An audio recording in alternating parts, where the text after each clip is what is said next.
Let's talk insurance. It might not be the first thing that comes to mind when you think of drama or intrigue, but behind the scenes, the insurance world is full of high stakes, big personalities, and sometimes, shocking downfalls. Not the most exciting topic, you might think, but this story has it all. Huge sums of money, a corporate scandal that rocked the industry, and a CEO whose actions led to a ban that will haunt his career for more than a decade. This isn't just about numbers on a balance sheet, it's about trust, reputation, and the consequences of breaking both. Meet Philip Smith, the former CEO of RSA Insurance Ireland, known in the business as RSA II. Smith was once seen as a rising star, a leader with the confidence and experience to steer a major company through challenging times. From 2009 to 2013, Smith was at the helm. He was trusted by the board, by his employees, and most importantly, by the thousands of customers who relied on RSA II to protect their homes, businesses, and livelihoods. His job was to make sure the company kept its promises, no matter what. Insurance is all about trust. You pay your premiums, sometimes for years, with the expectation that if disaster strikes, the company will be there to help you pick up the pieces. It's a simple promise, but one that requires absolute integrity from those in charge. As CEO, Smith's responsibility was to ensure RSA II could deliver on that promise, managing risk, overseeing finances, and making tough decisions to keep the company strong and stable. But beneath the surface, things were starting to unravel. Financial reports weren't adding up, and there were warning signs that something was seriously wrong. The numbers looked good on paper, but reality was far more complicated. This wasn't just a simple accounting error or a one-off mistake. It was a deliberate, systemic issue, a pattern of behavior designed to make the company appear healthier than it really was. And at the center of it all was Philip Smith, orchestrating the deception. The fallout was swift and severe. Regulators launched a massive investigation, the company faced a huge fine, and Smith himself was forced to confront the consequences of his actions. The scandal sent shockwaves through the industry and left a lasting mark on everyone involved. On December 12, 2025, the Central Bank of Ireland handed down its verdict. Smith was banned from working in the insurance industry for 13 years, a punishment that effectively ended his career and sent a clear message to others in the business. That's not just a slap on the wrist, it's a career-ending blow, a public fall from grace for someone who once held so much power and responsibility. So, what exactly did Philip Smith do to deserve such a harsh penalty? To understand, we need to take a closer look at the world of insurance accounting, where the numbers tell a story, and sometimes, that story is a warning to us all. Pop quiz: what are technical reserves? If you've ever wondered how insurance companies make sure they can actually pay out when disaster strikes, this is the answer. It's not just a fancy accounting term, it's the backbone of the entire insurance industry. In insurance, technical reserves are the legally required "oh crap" fund. Think of them as a giant emergency piggy bank that insurers must keep full, just in case things go wrong. Insurers collect premiums from millions of customers, but they know they'll have to pay out claims. Car accidents, fires, floods, medical emergencies, you name it.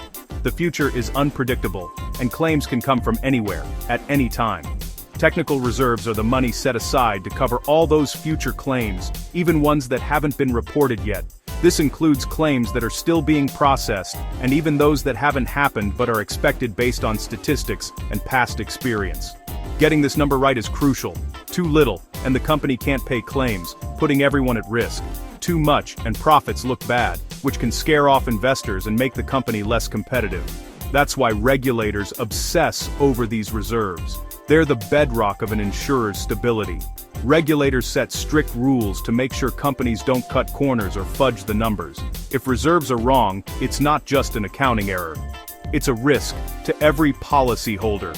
Imagine paying your premiums for years, only to find out your insurer can't pay when you need them most. Your insurance is only as good as the company's reserves. That's the real promise behind every policy. Peace of mind that your safety net is actually there.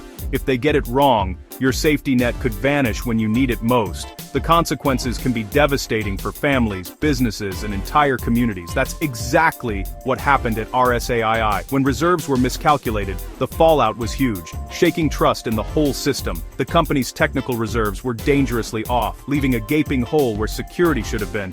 And it all started with decisions at the top. Leadership choices about reserves can make or break an insurance company, and the lives of everyone who depends on it. At RSA, under Smith's leadership, technical reserves weren't just miscalculated, they were deliberately and systematically understated, setting the stage for one of the most audacious financial deceptions in recent insurance history. This wasn't a simple accounting error or a one-off oversight. It was a calculated move orchestrated from the top to make the company's financial health look far rosier than it actually was. The central bank, acting as the industry watchdog, eventually uncovered the truth. They found that RSI had been systematically lowballing the money set aside for big claims, multi-million euro disasters that could cripple any insurer if not properly prepared for. This wasn't just a minor shortfall.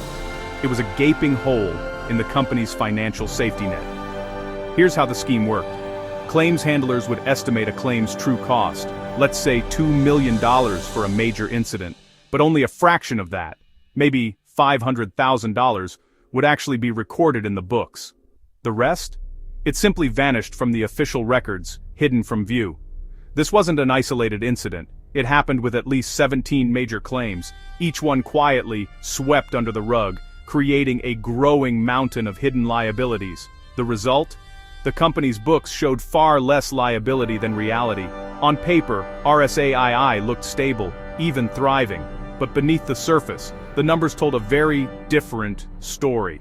It wasn't a mistake. It was a strategy, a deliberate effort to mislead regulators, investors, and even the company's own board. By hiding the true costs, RSAI appeared more profitable than ever.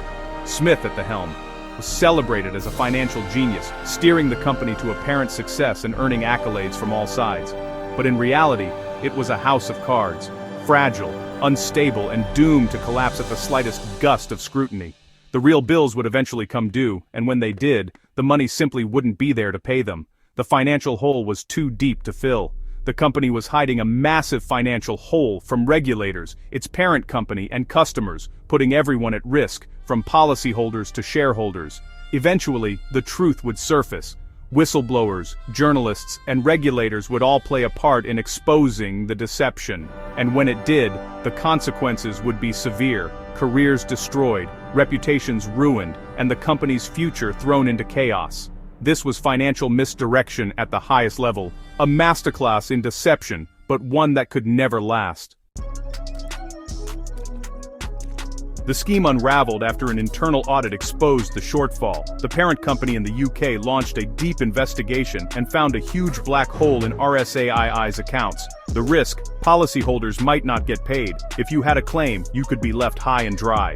The parent company had to inject $200 million just to keep RSAII solvent. Smith was suspended, then resigned as the scandal broke. The company's foundation was exposed as dangerously weak. Regulators stepped in to clean up the mess. The fallout was just beginning. The Central Bank of Ireland doesn't mess around. In 2018, they fined RSAII $3.5 million for failing to maintain proper reserves, but they didn't stop at the company. They went after Smith. As CEO, he was responsible for the culture and systems that allowed the deception. After lengthy inquiry, the central bank banned Smith for 13 years from any senior financial role. It's one of the longest bans ever handed down. The message: leadership failures have personal consequences. The ban punishes Smith and warns every other executive: misleading regulators and risking policyholders' money will end your career. The central bank made it clear: accountability is personal. No more hiding behind the company. If you're in charge, you're responsible. The industry took notice. Here's a twist. The central bank considered fining Smith $120,000. It's not pocket change, but after a $200 million bailout, you'd expect a personal fine. But after reviewing Smith's finances, the regulator realized the fine would bankrupt him. The goal isn't to ruin someone but to punish and deter. The 13-year ban was deemed punishment enough. For a senior executive, losing your career is a bigger blow than a one-time fine. The central bank made it public. They would have fined him if he could pay. The message? Financial penalties are on the table, but accountability comes first. Sometimes professional exile is the harshest penalty. In this case, it was the regulator's chosen path. At the heart of this saga is trust. Insurance only works if customers trust the company will pay when needed. Smith's actions shattered that trust, risking the security of thousands. Leadership sets the tone. If the CEO values appearances over honesty, the whole company follows. Smith's failure was a failure of leadership, not just accounting. He put short-term profits ahead of policyholders' security. The central bank's focus on personal accountability sends a clear message. Leaders must own their failures. Telling the truth, even when it's bad news, is the most important value. Once trust is lost, it's hard and expensive to win back. This case is a warning to every executive: accountability starts at the top. The RSA scandal exposed gaps in Ireland's regulatory system. In response, Ireland introduced the Individual Accountability Framework Act (IAF) in 2023. The IAF makes it crystal clear who's responsible for what in financial firms. The Senior Executive Accountability Regime (SEAR) assigns specific duties to named individuals. No more hiding in the crowd.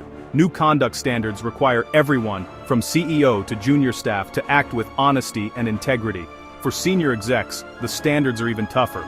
The IAF also gives the central bank more power to investigate and ban individuals. The goal: eliminate gray areas and enforce personal accountability. If a scandal like RSA happened today, the IAF would make it easier to hold the right person to account. "I didn't know" is no longer an excuse.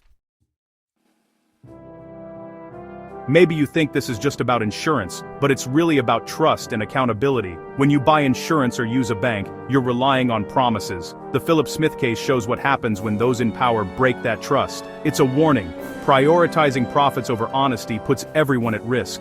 The central bank's actions prove that rules matter, and that even top executives can face real consequences. The new IAF is a direct response, showing the system can learn and improve.